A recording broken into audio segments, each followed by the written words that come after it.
ready for some football. I don't know about you. Who else could it be but your man Lou? Yeah. Who else could it be? With me, you're me, Louie T. Welcome to Sunday Night Football Overtime. Titans, Chiefs. What a whale of a ball game. Chiefs get the win 20-17 in overtime to run their record to 6-2, a 6-2 best in the AFC, along with the Buffalo Bills, who also are 6-2 after their loss today to the Jets. I want to say this first before I get to talking about Kansas City. Normally I start with the victor. To the victor go the spoils. There isn't a coach in the NFL I respect more than Mike Vrabel. Nobody gets more out of less than Mike Vrabel. You know what they're going to do. You know what they have to do. Their skill position is as dookie as it gets in the NFL. I've been talking about this all season long.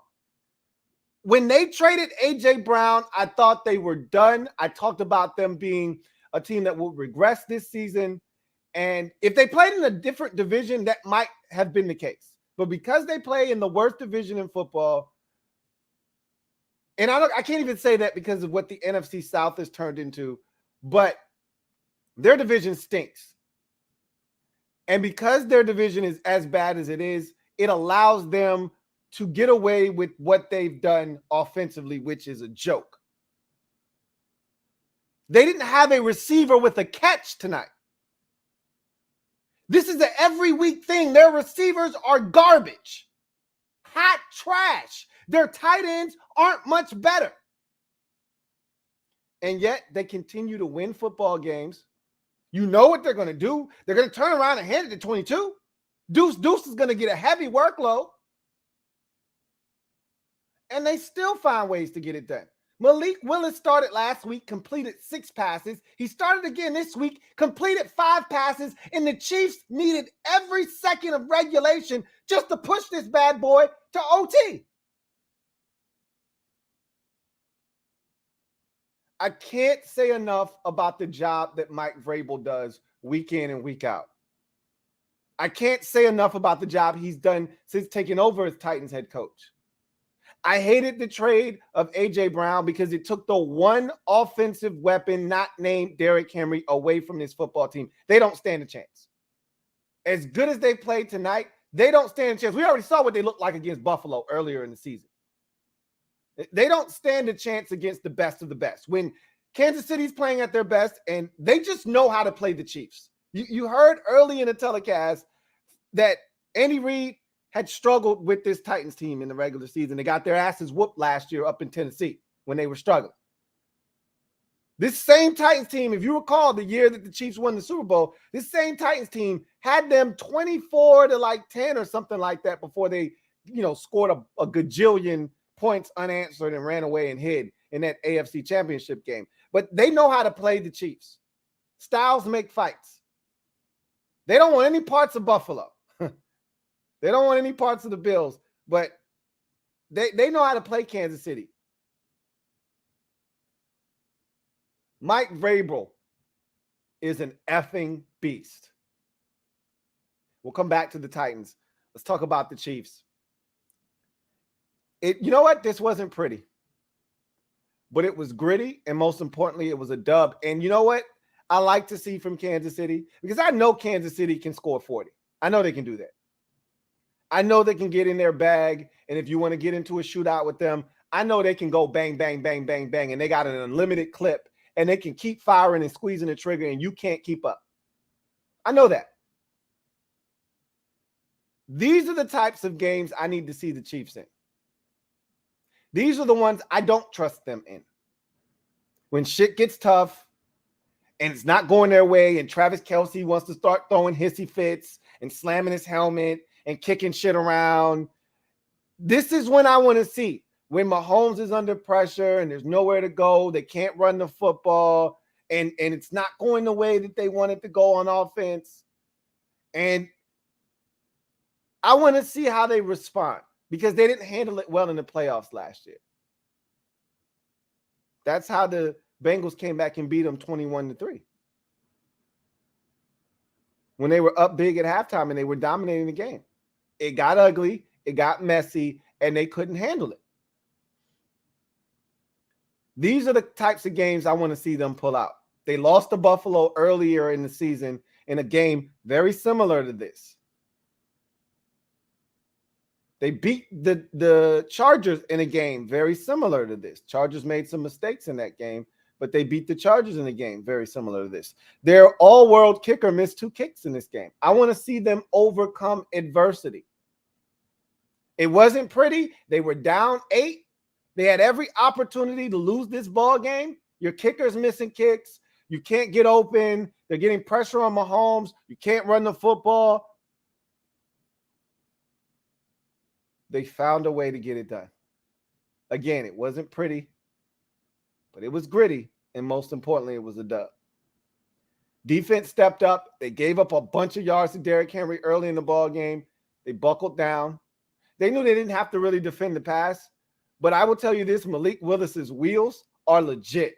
He's a problem. He's slippery.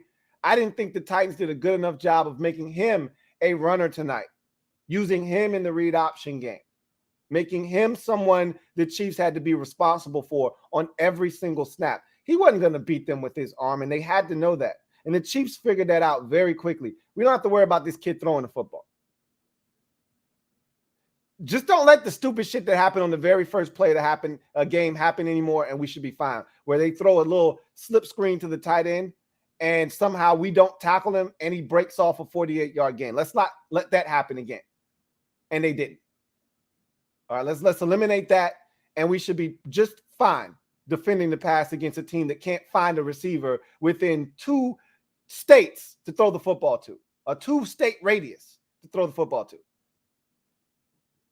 So, got to credit the Chiefs defensively for finding a way to stop the bleeding. Because for a little while there, I was wondering, what the hell is going on here? You're going to let Derrick Henry single. Like, this is the thing I say. Every team that's playing the Titans, don't let Derrick Henry be the death of you. Because they got nothing else.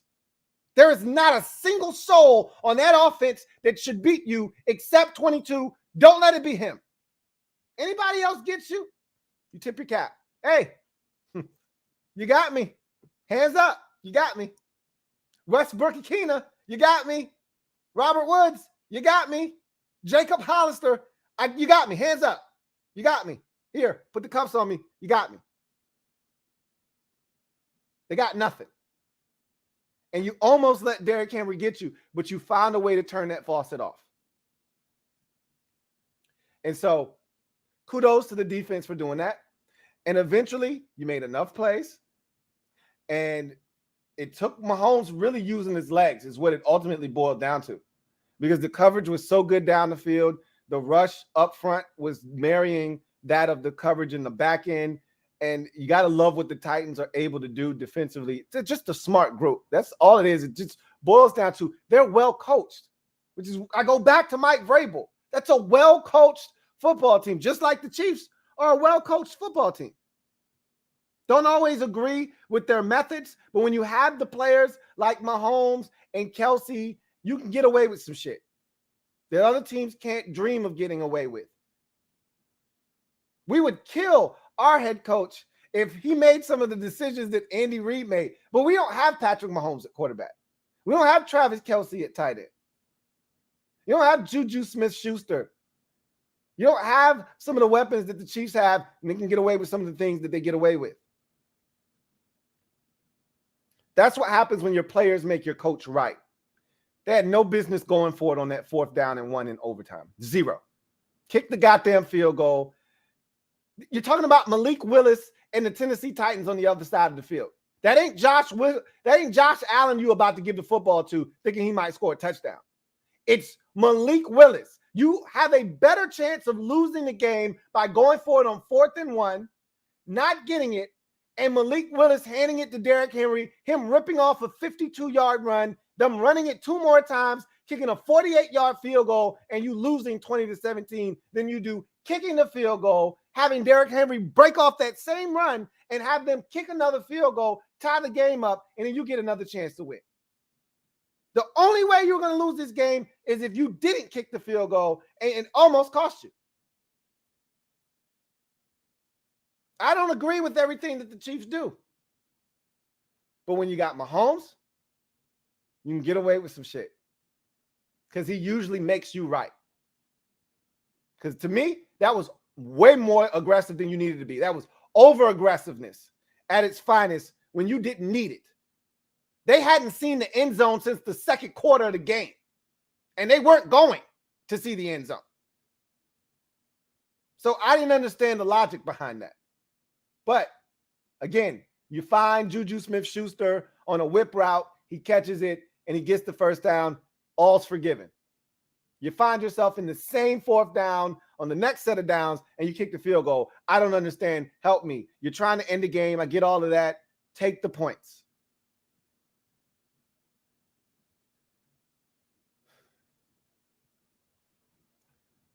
Gutty performance by the Chiefs. These are the games I want to see them in, and these are the games I want to see if they can win consistently.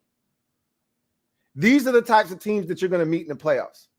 Titans are going to win their division. You may have to play them again, okay? And the game may go like this, and it may actually be Ryan Tannehill, a competent quarterback, throwing the football. Again, he won't be throwing to any goddamn body. And they may have their rookie receiver back by then. Who gives a shit? He just adds to the stink, okay? A little bit more, of a target, and they can do a little bit more with him, but it just adds more to the stink. They stink on offense at receiver and tight end.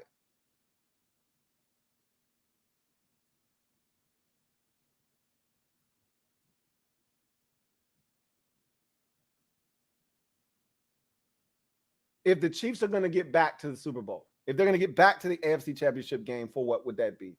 The fifth year in a row? They've been 18, 19, 20, 21. So they're going to get back there for the fifth year in a row.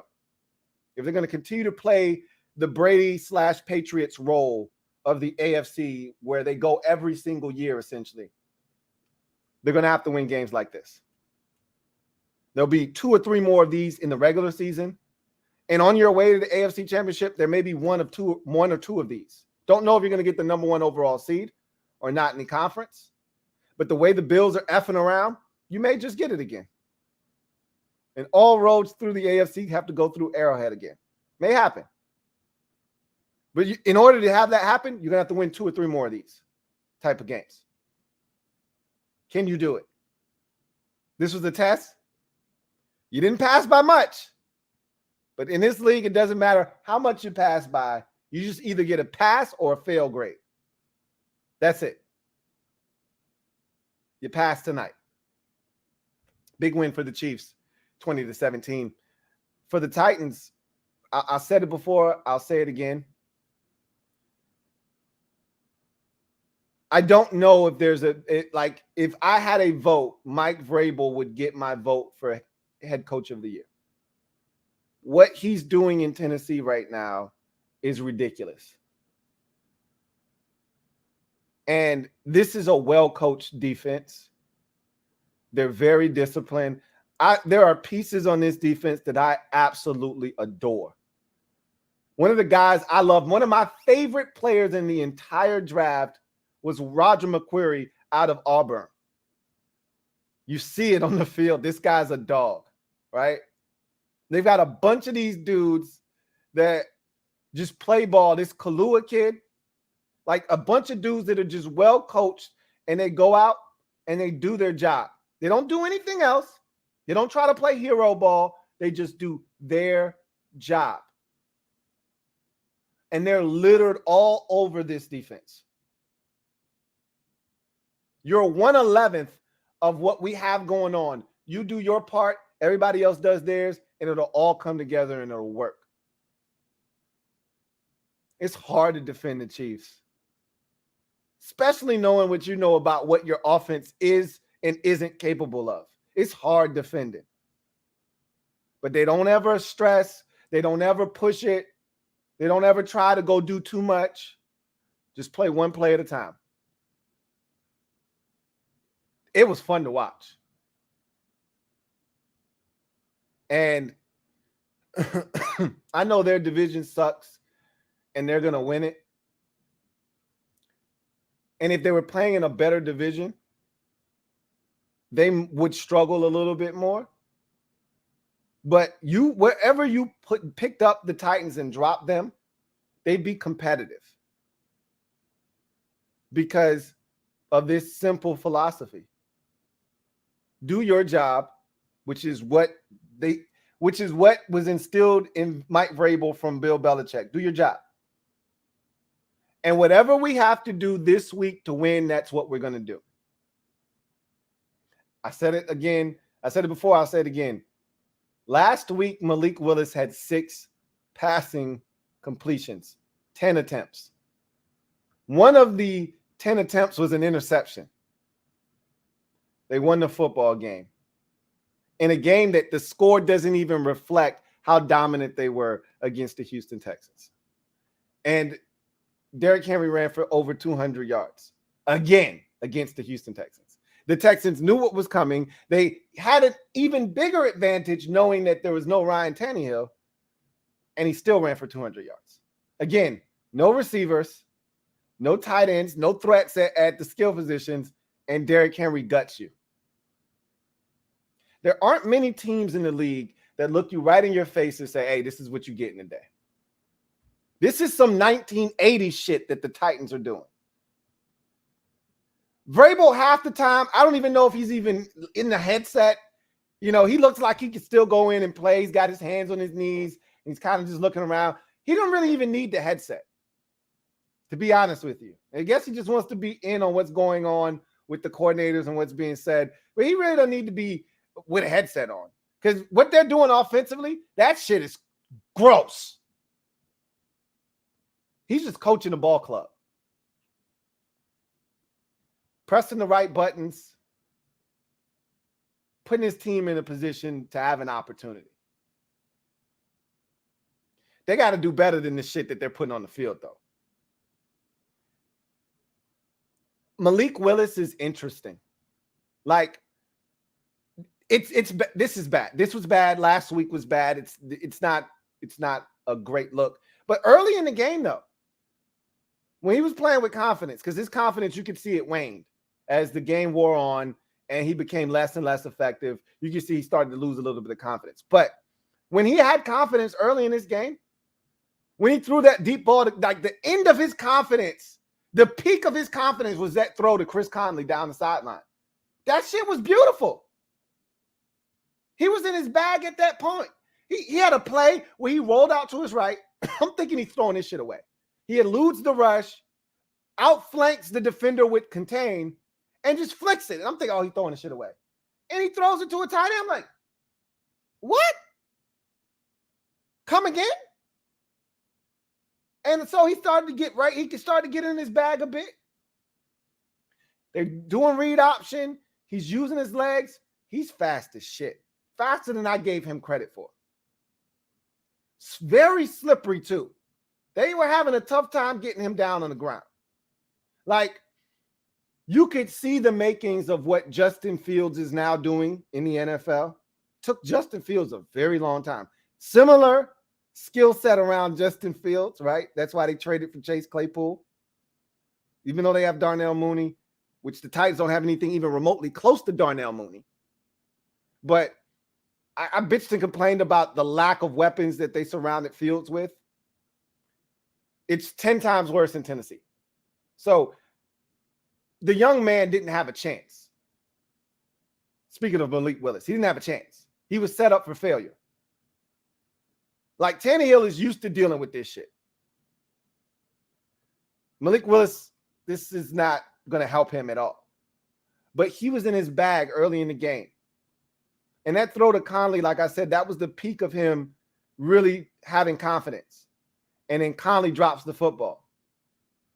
And from that point forward, it just went down. It was a downward spiral after that. There's talent there, is essentially what I'm saying. And I'm not telling you anything that you don't already know. We knew he was talented when he was drafted. It was just, could you harness the talent? And was there enough poise and pocket presence and accuracy to get him to be able to be a guy that you can consistently count on to try to give you a chance to win. What would be really interesting is if he were able to just play, just cut him loose, let him go, let him play, and let's see what he can do. That's not where the Titans are right now. They're trying to win football games.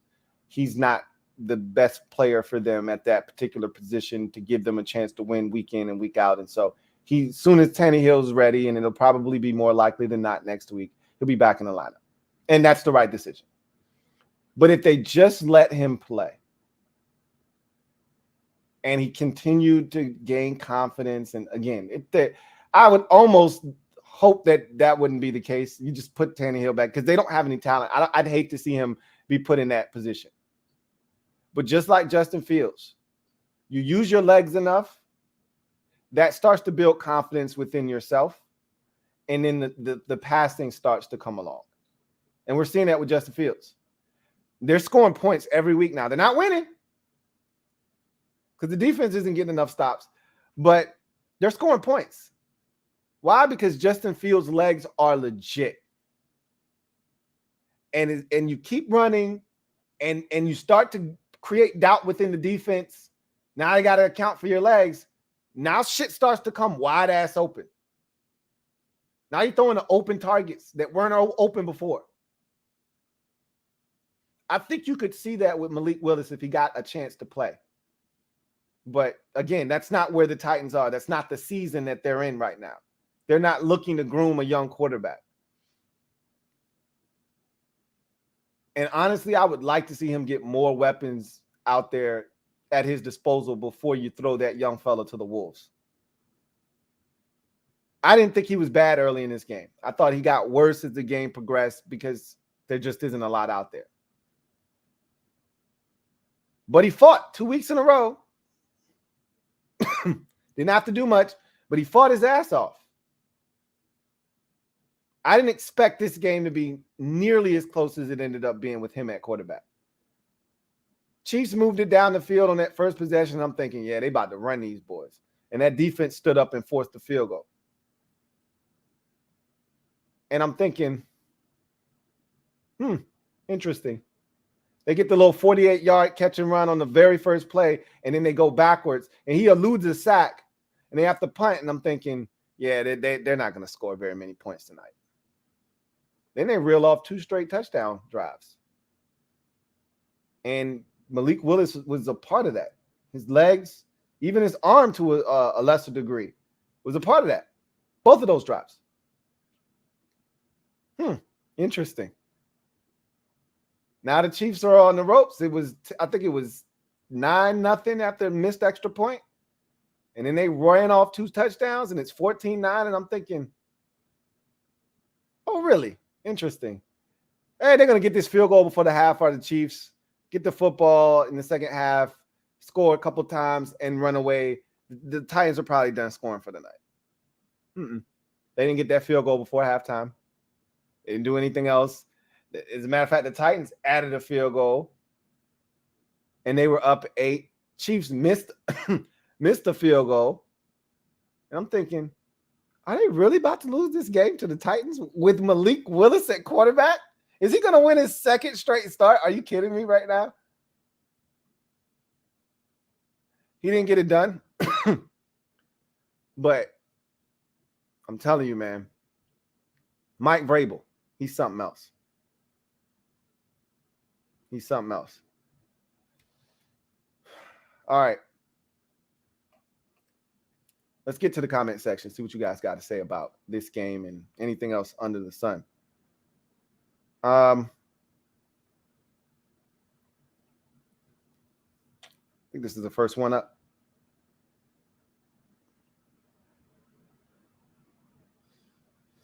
The Phillies ace 34. Thank you for the super chat. Greatly appreciate you. Thank you for being a member of the MOBB, who writes, Lou, you're always on top of the league. That's why you are the man. Can Hurts win MVP? And what do the Phillies need to get back to the World Series? Absolutely, Jalen Hurts can win the MVP. Absolutely, he can. Allen did not have a great day today. Mahomes, this didn't hurt his MVP campaign, but And Hurts wasn't excellent on Thursday night, but he didn't do anything to hurt his case, right? He had a fumble. Nobody looks at fumbles unless you have a ridiculous amount. Like, they've only turned the ball over 3 times total. All 3 of them are Jalen Hurts turnovers, 2 interceptions and 1 fumble. But that's ridiculous 9 weeks in. And I heard something crazy like Eagles had forced like 16 turnovers. It's probably more like 17 or 18 after that Texans game. And they only have turned it over 3 times. So they're like plus 13 now, probably like 14, 15. It's ridiculous. Absolutely, he can win the MVP. The MVP usually goes to the best player on the best team if it's warranted. If the Eagles remain undefeated, and let's say they finish 14-3, and Hurts is playing like he's playing now, I don't know if anybody is going to be able to take that award away from him. Again, there's Allen, there's Mahomes. That's about it. There's a very short list right now. And your guy is on it.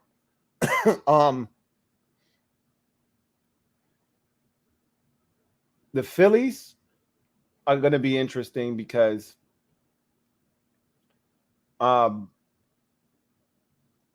they play, again, in a division that's tough. The Mets aren't going to go away. At least we don't think. I can't say that with 100% certainty. I can guarantee you my Braves aren't going anywhere. And so either you're going to have to try to outduel the Mets and the Braves for the division.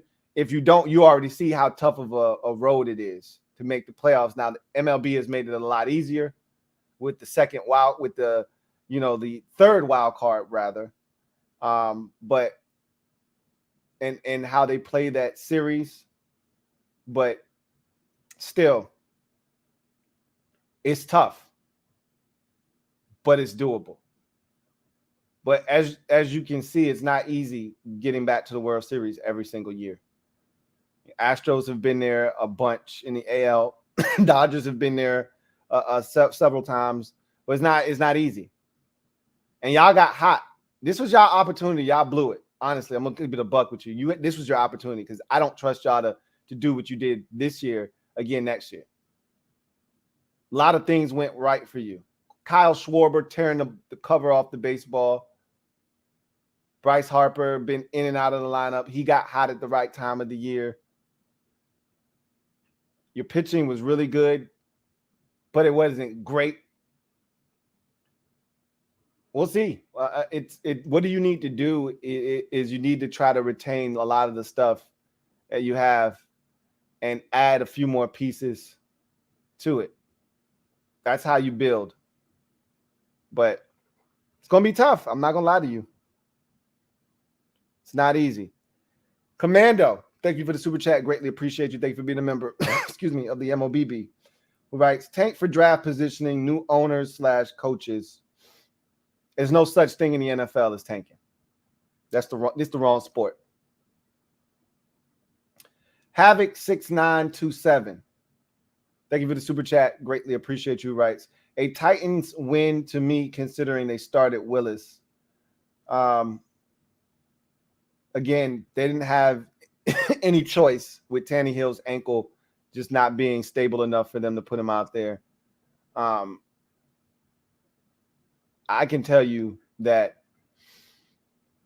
I was impressed with him early in the ball game, and that throw he made to Austin Hooper, that back shoulder throw. Again, he was in his pocket early in this game. That throw to Chris Conley down the sideline that should have been caught, that deep ball. That, like I said, that was the peak of his. Excuse me. That was the peak of his confidence. That was as high as it got. It went down from that point. It's tough. It's a sad existence when you realize, damn, I ain't got no help. I got to do this shit by myself. I got to make the perfect pass, like literally the perfect pass, so these dudes aren't going to catch the football. Then you start trying to be too fine, and I'm pretty sure they probably took a drill and literally drilled it into his brain all week. Don't turn the football over. Take a sack, throw it away, do anything but turn it over. We can overcome a punt. Give the defense a chance. Don't turn it over. And you can see, even on the last possession, I'm like, bro, all that shit they was telling you all week about don't turn it over, a sack is better than a turnover, this doesn't apply now, okay? Because you're not, it's hard enough for y'all to convert 1st and 10, 2nd and 10, 3rd and 10. You aren't converting 3rd and 26 or 4th and 39, which is what he did after he took like 3 sacks. And I'm exaggerating, but he was going in reverse, running around. At some point, you just got to cut the bastard loose and say, maybe I'll get a pass interference. Maybe something good will happen, but you can't take all those sacks and expect you to have a shot on 4th down when it's already tough enough for you to convert 3rd and 8.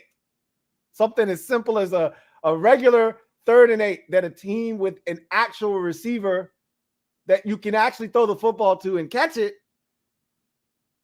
could convert. You're not in that position. But you could tell that's what they were telling them all week. Hey, don't turn it over. I would love to watch him play some more. But again, that's not where the Titans are right now.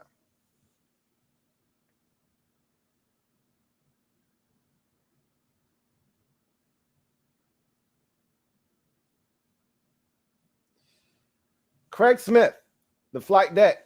Thank you for the super chat. Greatly appreciate you.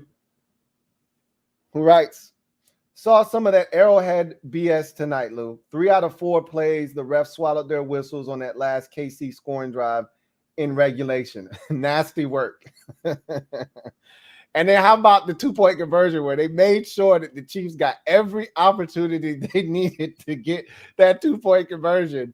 Not to say that those weren't Titan penalties, because they were, but still. On one play, I think it was like 6 flags. 6 flags out of a possible 4 on the field. It was crazy. Or as you just said, nasty work. They were going to make sure that the Chiefs had every opportunity to tie that thing up at 17.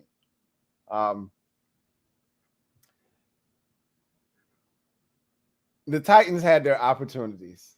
As much as I want to make it out to be some of this, and you see it more than I do, being a family member of theirs. You know what it's like going there and having to play against not only the Chiefs, but the officials as well. But the Titans had their opportunities in this game. They weren't good enough to get it done. They fought their asses off, though. Dejan Bell, thank you for the super chat. Greatly appreciate you. Dejan Bell writes, Scott Turner steady calling these ass Madden plays. What's our chances of making the playoffs? Do we technically have to win out in order to qualify? No. I mean, the NFC is a mess at the bottom of the bracket. No. You don't have to win out anything to get in. We're not even at that point of the season where you got to start talking about what do we have to do to get in. You just one game at a time. There's still a lot of football left to be played. I mean, we're going into week 10. We haven't had our bye week yet. So there's still a lot of football to be played. One game at a time. That's it. That's all you can do.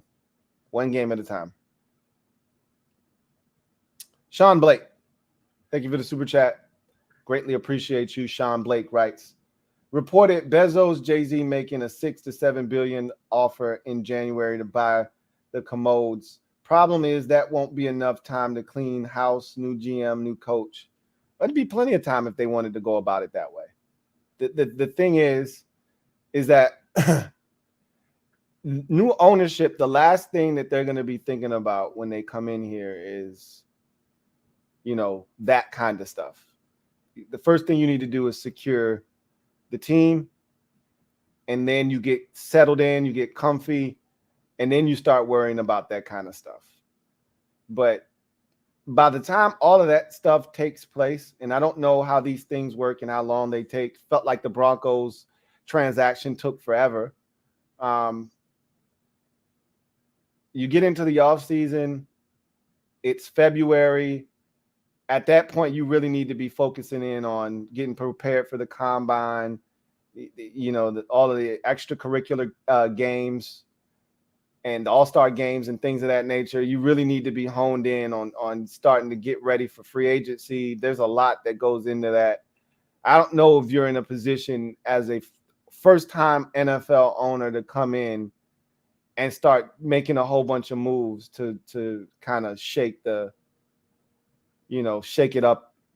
I think you just need to get settled in on what it's like to be an NFL owner, kind of survey the scene, if you will, and then you go from there. I don't think you need to rattle the cage as soon as you come in. I don't think you just let everything play itself out. You don't like the GM or the head coach and the direction of the team after a year, then you get rid of them and you go about it the way you want to go about it. But it's a lot that goes into it. I don't think anything's going to transpire right away, assuming that happens.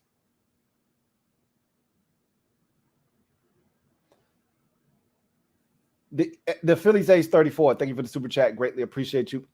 Double up. Are you gonna say F the Eagles again? LOL. Of course. It's always F the Eagles. But I respect them a lot more this time around than I did the first time we played them. A lot more. Know what they are, know what they aren't, understand what we're dealing with. But I respect the hell out of the Eagles and what they've done to this point of the season, especially on offense. I'm not in love with your defense at all. I'm not. But I got a newfound respect for Shane Steichen. Let me get that man's name right and not disrespect him. He's earned my respect. I'm not going to call him Shane Steichen no more. He's Shane Steichen, and he's doing a hell of a job.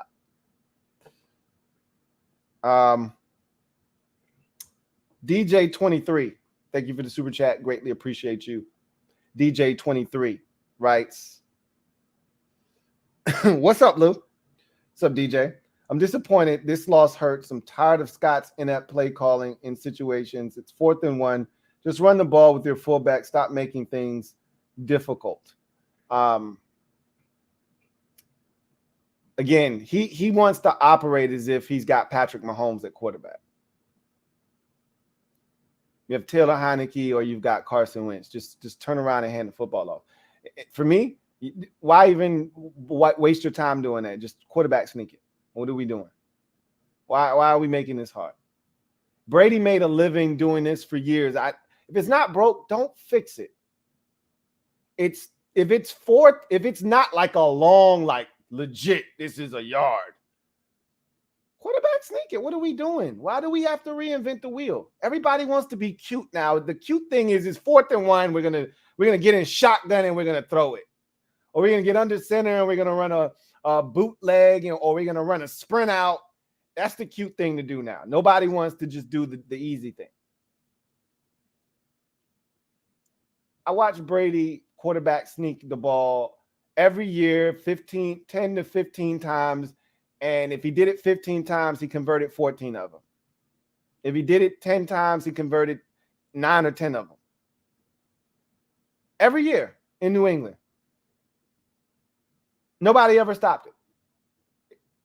Until somebody, if you quarterback sneak it and you don't get it, and you consistently don't pick up a quarterback sneak, first of all, what does that say about you and your inability to be able to push forward as an offensive line to get lower than the man in front of you and create an opportunity for your quarterback to just burrow in somewhere and get a first down?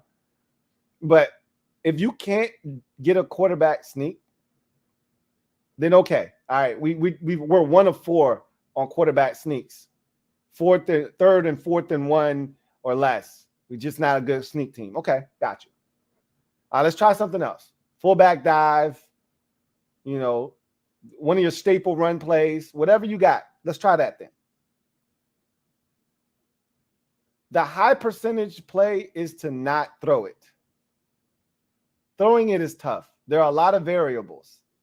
A lot of things have to go right on a play to be a first down on a pass. The slightest thing goes wrong, a tip pass. It doesn't have to be much. A guy can barely tip it with his finger and it changes the trajectory of the pass. Doesn't take much. Just run it. But again, that's Scott Turner for you. He makes my head hurt. Duncan Wright, thank you for the super chat. Greatly appreciate you. Thank you for being a member of the MOBB. Duncan Wright writes, I just want to rant. Philadelphia was up 1 goal with 1 minute left, and we choked, and the LA Galaxy won the championship. Thanks, T. I feel better. Okay? You're very much welcome for that. All right. I know there are a lot of Philadelphia teams that were in championship situations. And I hope each and every single one of them finds ways to lose. I don't know what team you were just referring to. I think I heard something about the soccer team in Philadelphia was also doing really well, playing in championship or something. Maybe that's what you were referring to just now. Good. That's 0 for 2. And hopefully the Eagles make it 0 for 3. DJ23, thank you for the super chat. Greatly appreciate you. DJ23 writes, I love Juice. If he would just turn around, he would probably be leading the league in picks. We need a night game next season to wear the All Blacks on. We'll get it. We'll get one next year. I believe that. But it would be dope. That's what they were made for, a nighttime affair. So we'll hopefully get that next year. But Juice is gaining confidence, and maybe with him gaining confidence will come the ability to turn and locate the football. Just a thought. That's not his thing, though. So, which is why we still need another corner. But if we could pair him up with another dude that's actually a dog, and with our safeties, the way our safeties play, because we've got good safety play, one more corner. Really, I would love to add a second corner, 2 more corners, so that you got a nickel too. We need, but you don't have to draft an early nickel, and you don't even have to draft a nickel. You could probably find a quality NFL veteran nickel, 26, 27 years old, like Mike Hilton when he was a free agent. I know I keep bringing him up, but love me some Mike Hilton. I'm a big fan of. He's with the Texans now. King, punt returner, and I've been talking about him because he would solve 2 problems for us: returning punts, Desmond King, and he could play a little bit of corner. He's not bad at corner. So you could find like a veteran nickel that can play. There have been guys that have been really solid that I've liked over the years. But we definitely need another 2, at least 1, but 2 corners for sure. K80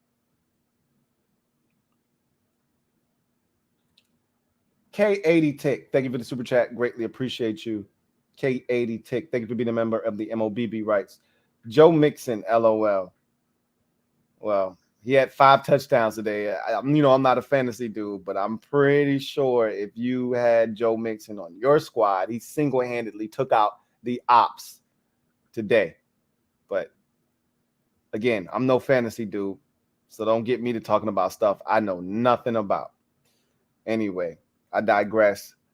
Let's get to the comment section. If you're out there, y'all know how this works. For those of you who don't, use the hashtag LouieTLive to have your comment read. I'll skim through, read as many of these as we can get to. You want to jump to the front of the line, ensure that your comment is read. Super chats are the way to do that. All right, I think I got another super, and I do. Joe Rockhead J, thank you for the super chat. Greatly appreciate you. Thank you for being a member of the MOBB who writes, our offense as a skyscraper built on sand. Blocking is subject to fail at any given moment, any given drive, whether run or pass. Well, this is what happens when you put an offensive line together the way that we have. There are no young prospects on our offensive line. except for Sam Cosmi, and he hasn't played in pretty much a month. You got a bunch of aging veterans at right now, both tackle positions, both guard positions, and center is a guy that probably shouldn't be starting, but has been a quality backup for us. Again, none of these guys are young prospects. None of these are young bulls. All dudes that are past their prime, best football long behind them, and they're just hanging on. So when you put it that way, you get what you get on the offensive line. I've been a Washington fan for my entire life. One of the few things that we've always had is really good offensive line play, specifically the tackle positions. You know, whether it was Chris Samuels for almost a decade. He passed that baton essentially to Trent Williams. I think we went maybe 1 or 2 years without having a real solid answer at left tackle. Then we got Trent Williams. And we didn't have to worry about tackle when he was healthy or not suspended for smoking weed for about a good 7-8 year stretch there. And we've always had, I mean, going all the way back to, you know, Samuels and Jansen. We've always had really solid tackle play. And we've filled in the gaps inside with guys that have been solid. Whether you go free agency route or you go in the draft, we've always had solid guys. This is the first time in a while where not really overly enthused about the offensive line, and serious work needs to be done. Because there's no Brandon Sheriff. You know, it was, you know, you felt so good about Cosmi and Sheriff on the left side. Excuse me, on the right side. Throw in Chase Roulier, and you're like, hey, 3/5 of the line, solid. Young, super talented. You feel good about it. Now you look at the line, can't say that about it. So, work needs to be done. Work needs to be done. Big Money Sonny, thank you for the super chat. Greatly appreciate you. My guy, Big Money Sonny. Thank you for being a member of the MOBB who writes, St. Juice was drafted by the CFL the same year we drafted him. How does that work? Anyhow, F the Eagles, Giants, and Cowboys, and finally F this team, Lou. I don't know how the CFL works. I don't know how that works. But you know, he's Canadian, so maybe they thought they'd try their hand at drafting him and see if that did anything. Like he's going to choose them over the NFL because it's close to home. But have no clue how that works. Yeah, F the rest of the division. Not F us, but we are frustrated, to say the least. All right. Ree writes, another one for the good guys. Still playing like crap on offense, but a win is a win. Tom with the 44-second walk-off. Haven't seen it yet, but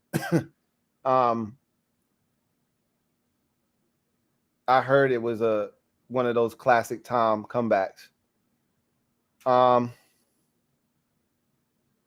another one here from Big Money Sonny. Thank you for the super chat. Greatly appreciate you. Double up. Thank you for doubling up. Who writes, one more game with Heineke, right? This is his second start against the Eagles, right?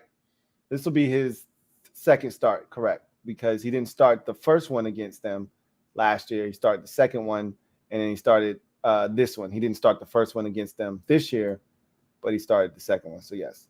I don't ever want to see him after Monday night. Hot garbage. Little extra, a little much for me in my taste, but this is probably his last start for now. Yeah. I think Wentz will be back after that. And to me, if Wentz doesn't work after that, you should be going to Sam Howell. So, again, if Wentz can't stay healthy, you could be going right back to 4 if we're still in it. They're not going to Sam Howell unless the season's dead. Understand that. Reese says, I think Kate Otten can be a good player, Lou. You told me he can play. Really good tight end at Washington, and figured he could play in this league. And I thought he looked good. Watching him, I want to say it was against the Ravens. He was making some plays. I think he's going to be just fine.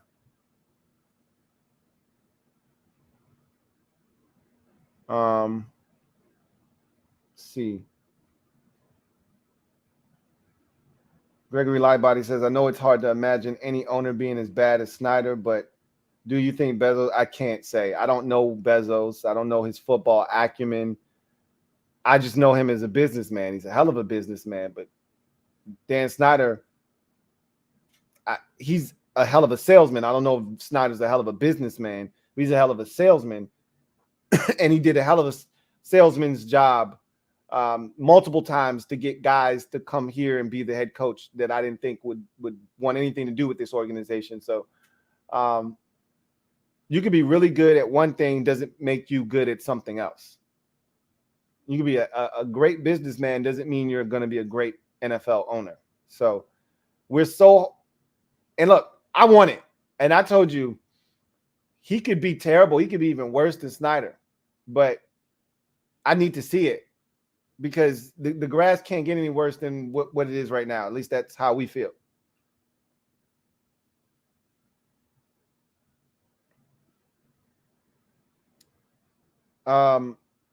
Reed says, I know we broke one of your rules taking a punter in the fourth, but this Camarda dude is a beast. He was booming it out there today, helped us stay in the game. That's great, but that's loser talk. Now, that's where you guys are, and you got to meet people where they are. You're the Buccaneers. You're not supposed to be relying on a punter to keep you in a ball game. But that's some shit that we talk about. Washington talks about their punter and how he's the best player on their team, and that's the kind of shit that garbage teams do. But that's where y'all are. So you having this conversation with me right now, it's crazy, but it's not crazy because that's where y'all are right now.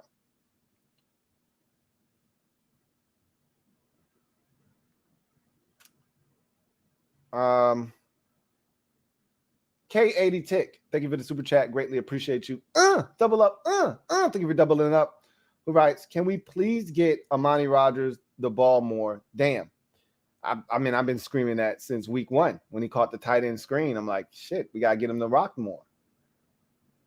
I think he didn't touch the football again until week number 5 or so after saying that.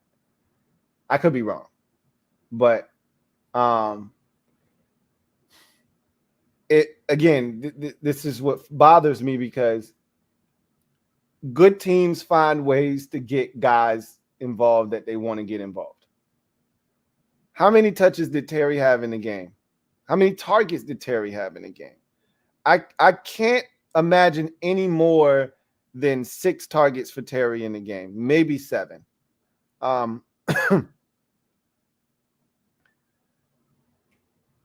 Let's see. Terry had 9 targets. It didn't feel like 9. It never does. 5 catches, 56 yards.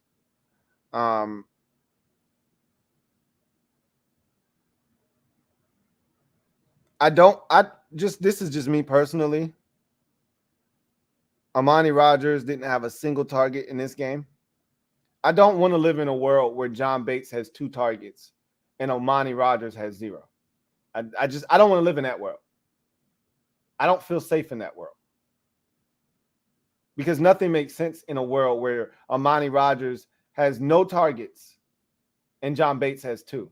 And when John Bates has 2 targets, those are targeted targets. We actually ran a play for John Bates, whether it's a bootleg out into the flats or it's a tight end screen. We actually ran a play because John Bates should not be targeted. We ran that double reverse flea flicker whatever the hell that shit was, and threw it to John Bates. That's terrible. And we threw a tight end screen to him as well. Give those targets to Amani Rodgers. Like why are we wasting time? You know, this is the shit that bothers me because, this is probably what Scott Turner's thinking because he's a smart guy. You know, this is the shit that blows my mind. These smart guys think they know every goddamn thing. You know, throwing the ball to John Bates is a tendency breaker. They'll never see it coming. They don't have to see it coming. Where is he going? Even if you catch him off guard, where's John Bates going? Nowhere. I'd rather them not be looking for Amani Rodgers or looking for Amani Rodgers and still throwing it to him because he's an athlete. Think teams aren't looking for Travis Kelce every week? Guess what the Chiefs do? They throw it to him anyway. There's no, hey, let's throw it to Noah Gray. They'll never be expecting that. No, I'll throw it to Travis Kelce. I'll take my chances. Thanks. You know, they don't say, hey, you know what? Let's throw it to Nick Boyle. Nah, I think I'll throw it to Mark Andrews. He's a pretty safe bet. I'll stick with him. Like, what are you doing?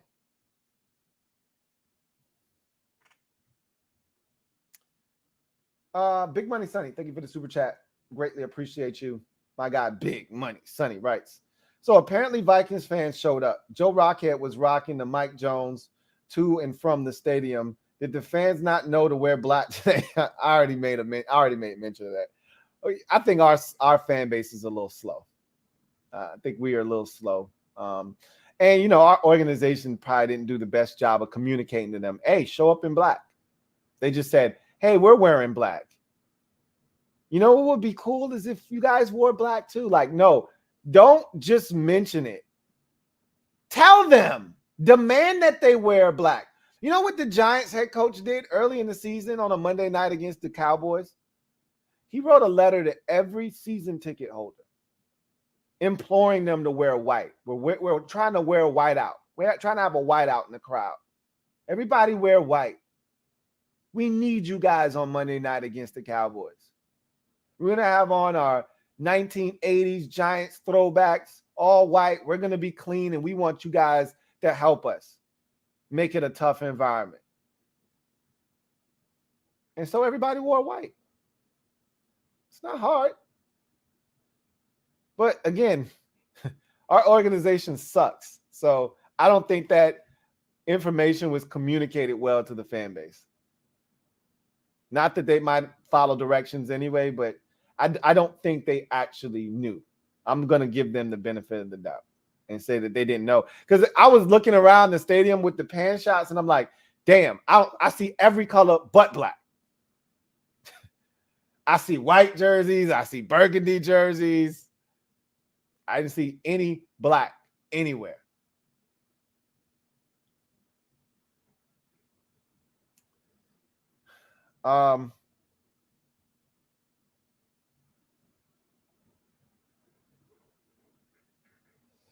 DJ23, thank you for the super chat. Greatly appreciate you. Double up. Thank you for doubling up. Who writes, for Ron to keep the team on his side, shouldn't he at least get the team or the team captains together and vote who should be the starter when Wentz returns? That's really not how it works. He's got the final say. The players play and the coaches coach. So as a coach, one of your jobs is to have the pulse of the team. Understand where everyone is and what is best for the team. Because sometimes the team doesn't even know what's best for them. As a coach, you have to have your hand on the pulse of the team and understand this might not be a popular decision, but this is what's best for us at this current moment.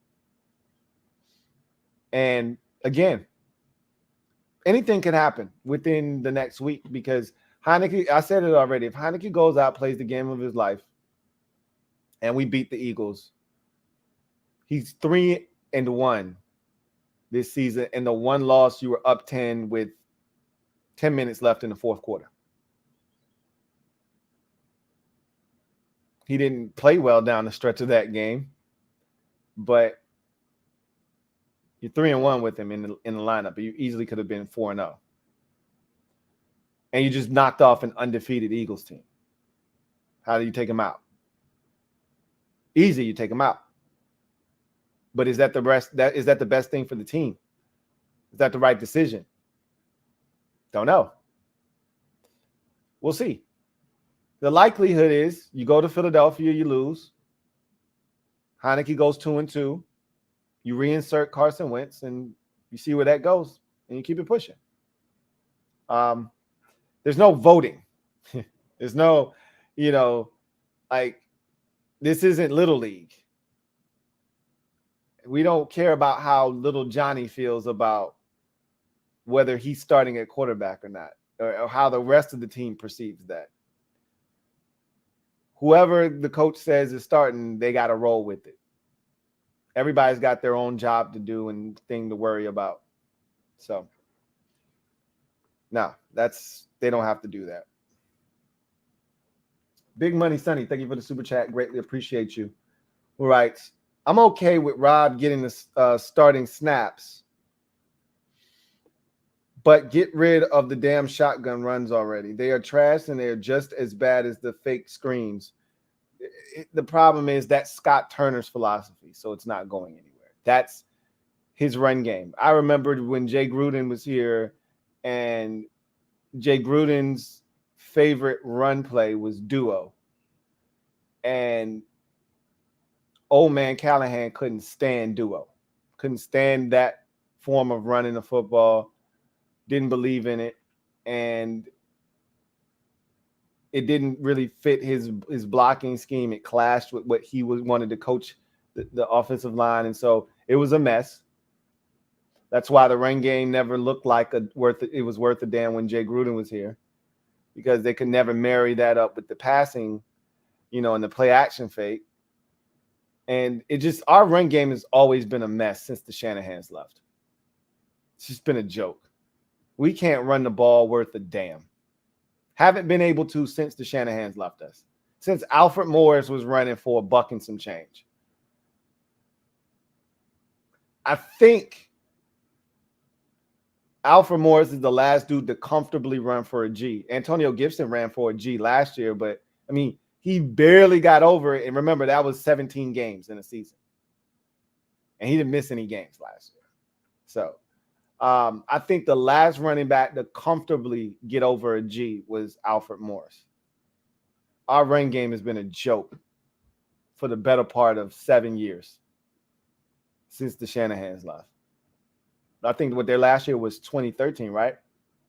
It's almost a decade. It's ridiculous.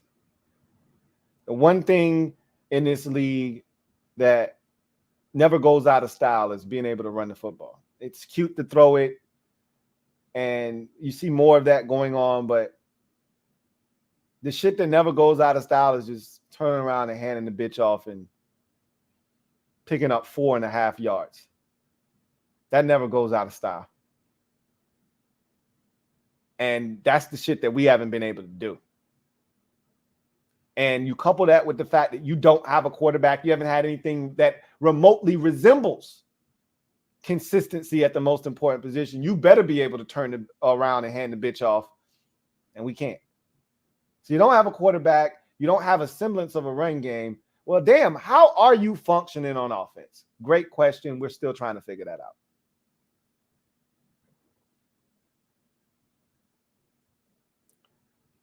Big Money Sonny, thank you for the super chat. Greatly appreciate you, my guy. Big Money Sonny writes, when the fans started to chant for Heineke, it was that moment that they knew they'd effed up. Where was Wild Goose today? They rolled with Danny Johnson. I don't know if this was an injury situation or if they just felt more comfortable with Danny Johnson being out there. Danny made some plays, man. It was good to see old 36 out there. I'm not going to lie to you. It was good to see 36, alive and well out there. But I don't know what happened to 37. I don't know if that was an injury thing or if they, just say, hey, the wild goose thing was cute, but yeah, that young fella's not getting the job done. It would be after you got the jersey, right? That they would sit him down. I don't know. That's a great question. I'll be anxious to look at the snap counts tomorrow to see if it was just a, hey, we more comfortable with Danny Johnson out here thing.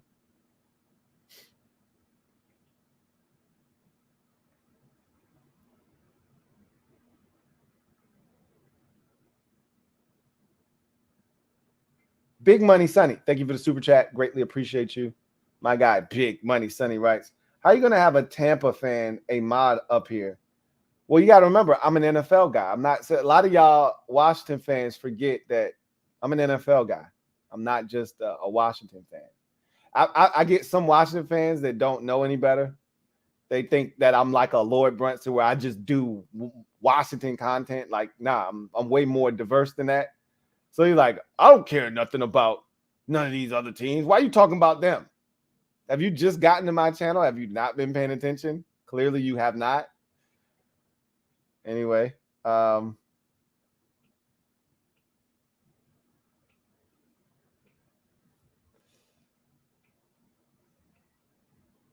let's see. Where did we leave off at? Niners fan, right? Looking at the Eagles, Chiefs, and Bills this week, I'm like, why not us? Everybody else in the league is saying the same thing, which is why you saw the amount of activity that you saw at the trade deadline, the likes of which we've never seen in NFL history. And again, it wasn't just the activity of, Wednesday with the Dolphins and the Bears and all of the different teams making the Bills and all the different teams making trades and things of that nature. It was all the deals that were made overall. The Chiefs getting the receiver from the Giants that we saw a little bit of today. It was the 49ers getting Christian McCaffrey. Everybody said, why not us? In unison. The Dolphins are looking around and saying, why not us? Shit, we beat Buffalo already. Why can't we win the Super Bowl this year? Everybody's saying that. Everybody had that. That's why losing the game that we lost today pisses me off, because I'm looking around, I'm saying, hey, I know we ain't worth the damn. Why not us either? The answer is simple. Why not us? But still, that's what everybody's saying right now. Why not us? Shit. This shit is wide open. Why not us?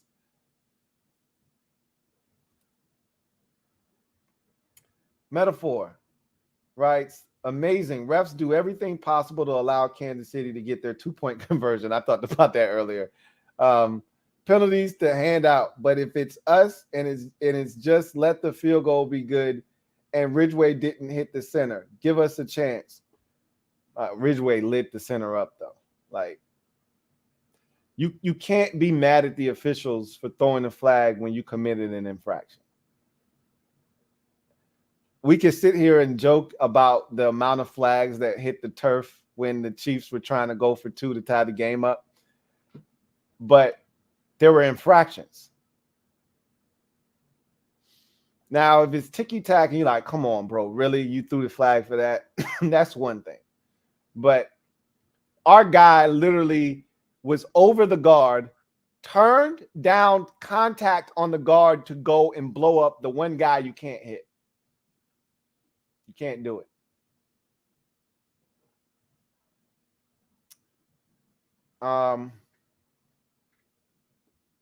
Metaphor says, how many 20-17 games were there today? Kansas City's ended like ours.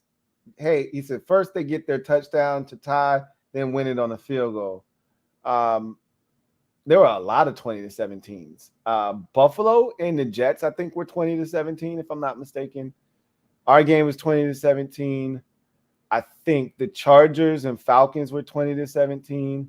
Clearly, this game was 20-17. The scoring is down in the NFL across the league. I mean, and again, that's from a result of bad football across the board. Defense is up and playing better because offenses are down and playing worse. you can ask yourself, chicken or the egg. Is it because the defense is better, or is it because the offense is worse? It's probably a combination of the two, but either way, it's a league-wide pandemic, right? The offense is down big time, which is why the NFL is stepping in and they're trying to enforce like a legal contact more and things of that nature, because they want scoring to be up. Because most people equate low-scoring games with boring football, and that's not my thing. You don't have to have a game 34-34 to be entertaining and wild and fun. I was fascinated by tonight's game. There are a lot of layers to what I watched tonight, but I see the game differently than a lot of people. So this is what most people term boring. Oh, I fell asleep on that game in the third quarter. Oh, good for you. I enjoyed this game thoroughly. So a lot of 20-17s. But again, I continue to say this. Not going to win a lot of games scoring 17 points. And today reinforced that, because the teams that won scored 20.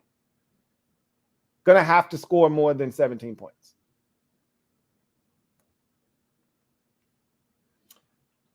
Amar, 2 times official, says, Lou, right now with the loss, we're the 9th seed. San Francisco and Atlanta both 7 and 8 respectively. We still play both teams. I like our chances. Got to keep TH in at quarterback, though, in my opinion. I said this already. I think it was last week, Wednesday night, when we were live. Everything we want is in front of us. And I literally think I mentioned the fact that we still play the Falcons. We still play the 49ers, because I don't think the Falcons ultimately are going to win their division. It's cute that they were leading the division going into play today. They had a chance to beat the Chargers, who didn't have Keenan Allen or Mike Williams, and they somehow still managed to blow that game. Good for them. They deserve to lose. We still play the 49ers. I think they're ultimately going to win their division, but Seattle's like, I didn't get that memo. I thought they were going to go to Arizona and lose today. No, they went to Arizona and won. So they're serious. They're like, nah, you keep thinking we joking around. We're not playing, man. We passed the point of, we didn't realize we were supposed to suck. No, we've gained confidence already. We expect to win every week now. Gotcha. Okay, I didn't know we had made that full transformation from hoping that we show up and this is a cute story and when is the other Geno Smith shoe going to drop, to, bro, we expect to win. We expect to show up at your venue and you look like you're food on the menu. Okay, I got you. I didn't know that was the case, but they made the full transformation. Those boys are not going away. So the 49ers may have to backdoor their way in to the playoffs. Who knows? We'll see. But we play them. Play the 49ers as well. We play the Texans. We play the Giants twice. We play Dallas again. We're about to play Philadelphia. Everything you want is in front of you. We got the Browns. You want in, win some football games. It's really simple. But that last part, I don't think you're going to get your wish. Think that Heineke has to play. I don't think he's going to. So we'll see what happens.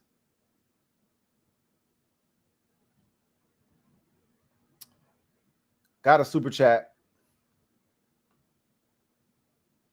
from Jeremiah C. Thank you for the super chat. Greatly appreciate you. Thank you for being a member of the MOBB, who writes, "Sup, Lou? Sup, Jeremiah?" Says, I was hoping that we could pull off the win after celebrating my twins' first birthday on Saturday. Congratulations, man. My twins today turned 11 months, so that's crazy. That would have made my weekend so much better. I need more Rodgers, less Bates. Look, I'm not telling them to take Bates off the field completely. He serves a purpose. He's a really good run blocking tight end. Does a lot of good things. And every now and again, he deserves a bone. I'm not saying don't ever throw John Bates the football, okay? And I know I might sound like a big John Bates hater. Remember when we drafted him, I was excited about John Bates. And then I saw him in action, and I'm like, oh, okay. I grossly overrated his athleticism and what I thought he was going to bring to the table. is okay. But when you see a guy like Amani Rodgers, when you see the jet sweep we gave him today, and you see the amount of speed, my guy Derek B was watching the game, and he was in the MOBB, and he said, damn, he looks like a receiver. I said, I told y'all that in preseason. He looks like a receiver. His body type looks like a receiver, and the man runs a 4.5 40. Like, he's an athlete. And I told y'all this with a straight face. I said, he's got Darren Waller written all over him if he's properly developed. Do I trust our staff to properly develop him? I don't know. We'll see. But I don't know if Juan Castillo will get the most out of him or not. But I would have trusted Pete Hainer to do that. But that's nor here nor there. The bottom line is the dude is super talented and he needs more opportunities. And if that comes at the expense of John Bates, so be it. But what I don't want to continue to see is us forcing opportunities to John Bates because he's been here a year longer. I know TJ Hawkinson is a first-round pick, just showed up. Man, I was wrong about his impact in the game. And I've already stated this already, but damn, he was a much bigger impact than I thought he was going to be. Didn't see 9 catches coming. I didn't see him being the difference between us having a chance to win and ultimately not winning this game, but he was huge. But you see how the Vikings got him the football? It's not hard. It's not rocket science. They got other tight ends. They could have thrown the ball to Johnny Munt. You know why they don't throw it to Johnny Munt? And why they threw it to TJ Hawkinson now? Because he's an effing athlete. Let's get him the ball. Let's not throw it to Johnny Munt 9 times.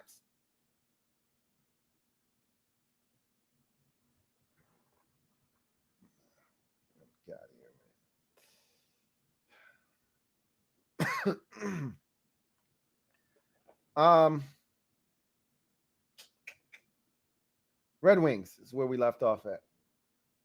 And we about to hit our limit and get out of here. Red Wings 01 writes, hey, we weren't the only ones who choked in the fourth quarter today. We were not, but that doesn't make me feel any better. Like, I'm past the point of looking around and taking solace in other teams' misery and poor play. I'm not striving to be better than the best of the worst. I'm not looking to be the best of the worst. I'm trying to get out of that group and get into the group with the winners. Sick of being amongst the losers and trying to find solace and a silver lining in how other teams are struggling. Well, we didn't look as bad as them. Hey, but y'all stinking, all of y'all lost. So y'all can sit here. Let the losers that's why the winners talk about letting the losers worry about losing. That's why I brought up that phrase, and I tell you that let the losers worry about losing. Let them talk amongst themselves and argue about who lost looked the best. That's loser talk. If you don't come in first, you come in last. Second place is just the first loser. So that doesn't make me feel any better. Red Wings 01 says, if I can say one thing is that we escaped without any notable injuries. The Vikes got beat up today. We'll see the injury report, but it looks like we got off lucky. They were in a physical contest, that's for sure. We beat up Kirk Cousins. He was on the plane. You saw him with 50 chains on, no shirt on, getting it. He's fine. He'll be all right. You know, we banged him up a little bit, but at the end of the day, you take it, you lick your wounds, and you much rather do that with a win. The pain of Monday morning feels a lot better when you win than when you lose. Vikings will be fine.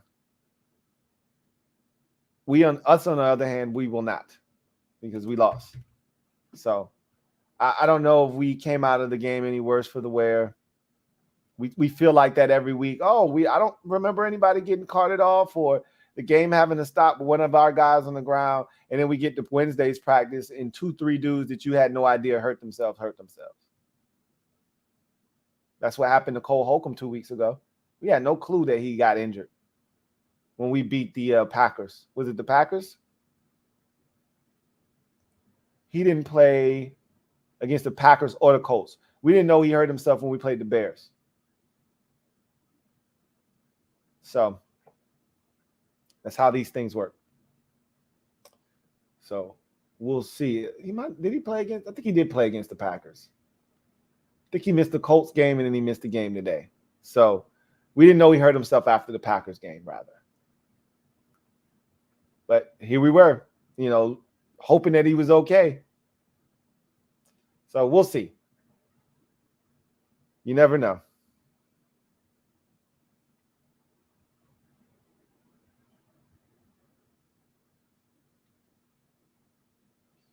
HHC Lunar. I think we'll finish up on this one. Can someone explain to me what happened to Matt Stafford or even A-Rod? So it's amazing that it's easy to ignore shit when you're winning. I can't stress this enough. Matthew Stafford led the league in turnovers last year, tied with Jacksonville Jaguars rookie quarterback, then rookie quarterback Trevor Lawrence. It's not something you want to, that's not a distinction that you want. But he threw 44 touchdown passes, so you were willing to ignore the 17 picks and the whatever additional fumbles that he added to that. You were willing to overlook that. Well, there's no more Odell Beckham Jr. You've had no Van Jefferson for much of the year. I don't even know if Van Jefferson's back yet. The Allen Robinson signing has been a disaster. You were better off keeping Robert Woods. You got what you deserved there. And you don't really have a lot at tight end. Gerald Everett left in free agency 2 years ago, which wasn't a problem last year, right? We were able to circumvent that for the most part, but that hasn't really been the case this year. Hasn't really gotten the production out of the tight end position that you would like. Running game has been stale, non-existent at times. And so a lot of the pressure has been put on the shoulders of one Matthew Stafford, and he struggled. You could use all of those, or you could just go straight to the offensive line and say their offensive line stinks. They've gone through a lot of what some of these teams, Washington included, have done and struggled with, which is injuries up front. They've had, 8, 9 different combinations and 3 different centers and 4 different. Joe Noteboom was their best offensive lineman. He's out for the season, I think. They've got 2 or 3 guys that are supposed to be starters that are gone for the season. It's been rough. And also remember, he had an injury, something that required shoulder. I wouldn't say it was his shoulder, something that required surgery in the offseason. Not to make any excuses, but you couple all of that stuff together, and yeah. Aaron Rodgers, on the other hand, I think this is a byproduct of the front office failing him. They've gotten spoiled with not doing anything of significance at the skill positions because they always had Devontae Adams or some semblance of a number 1 receiver, which they never spent the number 1 overall pick on, or a first round pick rather, on. And so they just felt like they could do whatever. And they've gotten away with it through the years. Donald Driver and Greg Jennings and Jordy Nelson. And I think Jordy Nelson might have been a 2nd round pick. Same thing with Devontae Adams. But, Driver was an undrafted dude. Greg Jennings probably was like a 3rd, 4th, or 5th rounder somewhere in there. So they had gotten away with it because they've always had a number 1 receiver, and they've always been able to just fill in the rest of the blanks and gaps with other dudes because you got a number 1. And so Rodgers always had a guy to go to. And then you could get away with Robert Tonyan and Jake Kumaro. That's always my go-to guy, Jake Kumaro. You could always fill in with dudes like that because Rodgers would figure it out. But as long as I got Devontae, I'm straight. Well, he doesn't have a Devontae this year, so he's not straight. And so they figure, oh, well, we'll go get a couple of veterans, Sammy Watkins and Randall Cobb. We'll be fine. Well, Randall Cobb is going to get hurt, and he's hurt. And so Sammy Watkins, he's going to get hurt, and he got hurt. He's back now, but it's not making much of a difference. Now you throw into a bunch of rookie receivers. They all suck, and they're dropping the football, and they're getting hurt. They lost Romeo Doubs today to an ankle, I think. Christian Watson's been in and out of the lineup his entire rookie season. Non-factor. Now they're playing the Toure kid. That was a 7th-round pick. He's not any good right now. And so they're feeling the effects of not getting Aaron Rodgers help. And they tried. I don't want to hear about you tried during the trade deadline. That doesn't make me feel good if I'm a Packers fan knowing that, oh, man, we went after Chase Claypool, but the Bears just got us. Well, you didn't try hard enough. Because we should have come away with something. We got nothing. You must not want to win. They deserve to go to Detroit and lose today. And I knew they were. I picked Detroit to beat them. I knew they were going to go to Detroit and lose. They're a mess. Rodgers threw 3 picks today, 2 in the red zone. And he's not even close. We can sit here and blame the receivers. He doesn't have any confidence in these guys, by the way. So that does make a difference. But he's not throwing the football well either. And, that thumb may be bothering him a little bit more than they're trying to lead on. But some of these passes, like 2 of the picks, these are bad throws by Rodgers that he doesn't normally make. So they're a mess. It's fun to watch. I'm not gonna lie to you. I'm enjoying their demise. They've been cocky and arrogant for years. They deserve this. I'm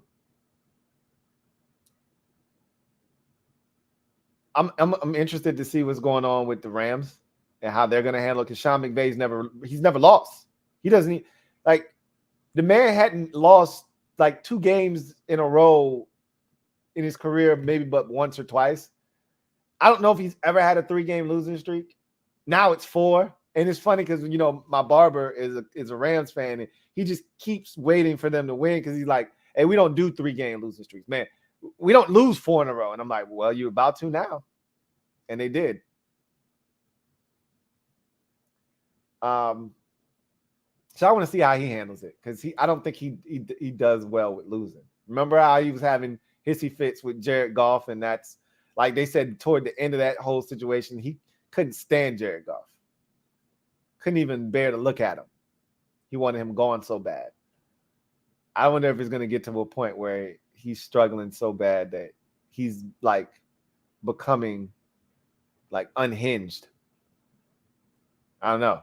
We'll see. I'm actually excited to see how it goes for these teams that aren't used to losing. To start losing, this season is so weird. It's going to be interesting to see how some of these teams handle it.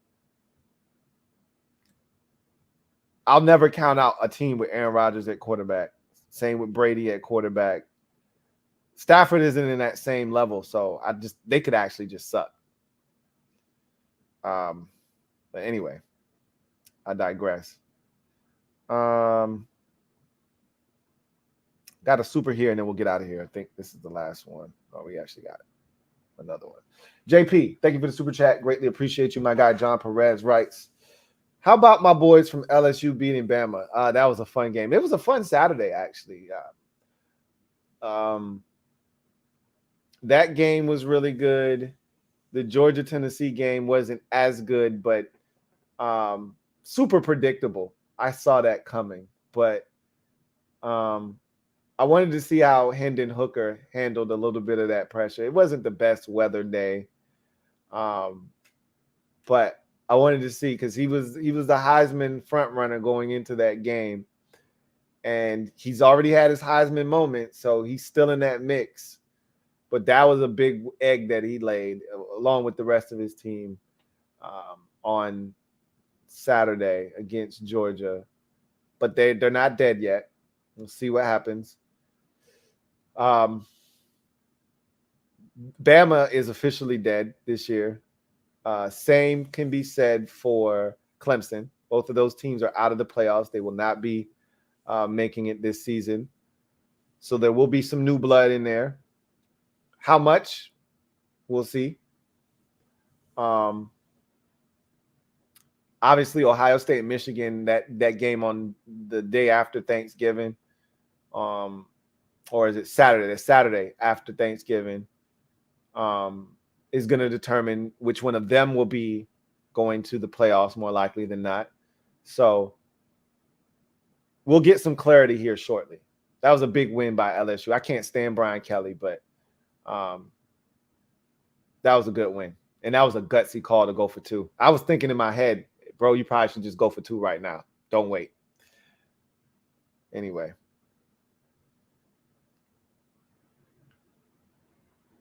Juan Gotti talking sports. Thank you for the super chat. Greatly appreciate you. My guy, Juan Gotti talking sports. Thank you for being a member of the MOBB who writes, has Jamin arrived, carved out a path to the PO4? I think he has. I think they've realized what he's good at, what positions that are favorable for him to put him in, and he can succeed at. And he's really just getting comfortable. Again, a lot of playing in this league is about confidence. When you have it and you know what you're supposed to be doing and you're an athlete like Jamin Davis is, it's so much easier to just run around and make plays when you don't have to think about what you have to do. And so a lot of his growth and maturation is just him simply knowing what the hell to do, where to be, and he can just go play freely. You don't have to think anymore. You know, they throw a pass out in the flats to Hawkinson, and I think it was Hawkinson, might have been to a running back or somebody.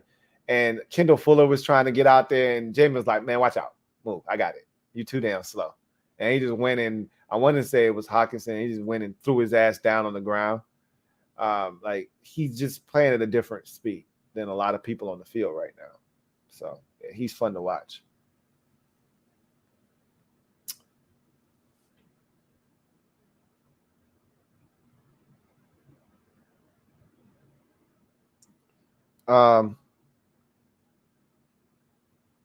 Anyway. All right. That's going to do it for me, your man, Louie T. I appreciate y'all chopping it up with me on this Sunday night overtime. And we literally went to overtime as the Chiefs rally back down 8 in regulation, tie the game up at 17 after trailing for all of the second half pretty much by 8. Tied up at 17, go to overtime, win the toss, drive it down the field, made a very risky decision to go for it on 4th and 1 when they could have just taken a chip shot field goal. They convert, ultimately still have to take the chip shot field goal 3 plays later, which, again, I did not like that decision, but they got away with it. They get the stop defensively after kicking the field goal, which is why you just kick the field goal in the first place, because you're playing against the Malik Willis-led Tennessee Titans, and preserve the victory 20-17. I wonder if the outcome of this game is different if Ryan Tannehill plays. That's what you got to ask yourself if you're a Titans fan. If Tannehill plays, do we win this game? I don't know. Maybe you play it differently. Maybe the Chiefs play you differently.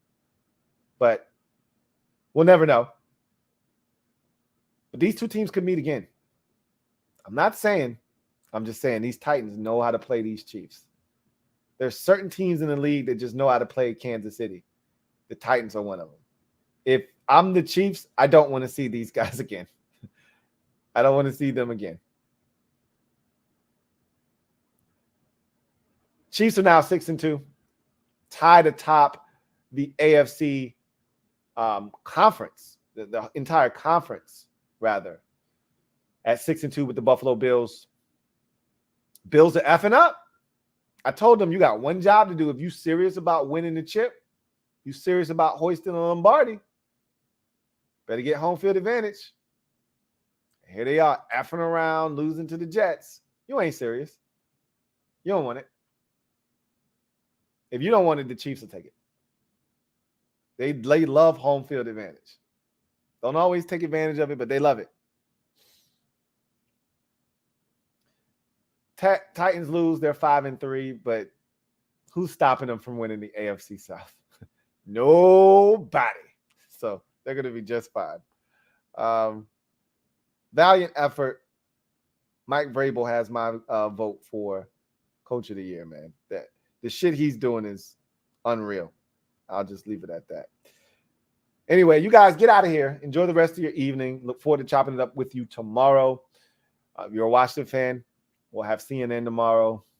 I was looking forward to Victory Monday again. I was getting used to those. Well, that's dead now. So see you guys. Enjoy the rest of your evening. God bless and good night.